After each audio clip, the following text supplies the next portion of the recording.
Oh, man. I remember causing quite a row because the character was flamboyant. And Flamboyantly gay? well, not stated, but the inference was. And hey, I got no problem with that. But they didn't tell me that.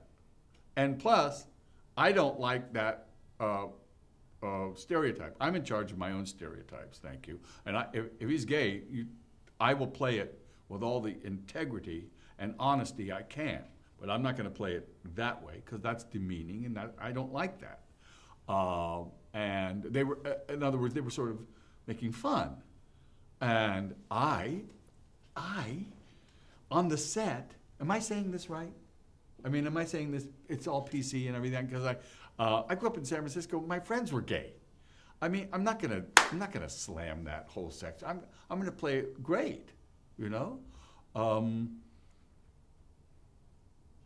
So I just said, I'm not playing this on the set. I got to the set and they showed me the bandana and this and that, and I went, I'm not doing that. In fact, I'm not playing this role. They said, you cannot do that. They called my agent. They went crazy. But see, when I was so young, I didn't care. I just said, you know, I'm gone. The head of casting from NBC, Joel Thurm. Joel Thurm.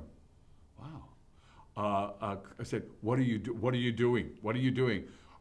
Finally, I realized it. And it was a big moment for me because I learned the power of no and the power of integrity. And I just said, you want me to do this, I do it my way. And I pick the costume and I do it this way. And of course, I also had them. And the shoot, the shoot was very interesting. I remember those two boys were not, they didn't seem to be terribly happy with what they were doing. Plus, I was talking like this and they were talking like this. I kept going, what are you saying? What? And Maude Adams was on it. Anyway, I remember just saying, whatever the spirit was on that set that day, I said, I don't want to do. But it's also Starsky and Hutch. So it was very, very interesting. I think there was a big prize fight that day. Anyway, get this. And they were all watching it on TV. But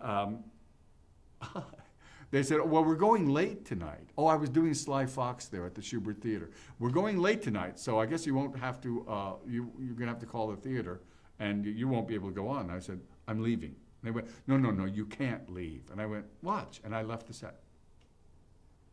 And I think they cut the rest of my scenes, as they should have. But, wow, we are brash when we are young. I wonder if I'd have the guts to do that today.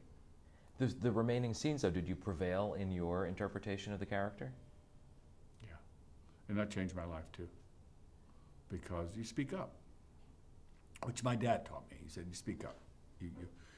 He was funny, but you ask questions and you speak up. It took me a while to speak up. And going back to Milton, that's where I started to settle down, and I had become afraid of the very power of that. Yeah, you speak up, you ask questions. At the end of the day, when you close the door, all you have is your integrity. I mean, come on. I mean, look what we're doing now. I mean, these things count.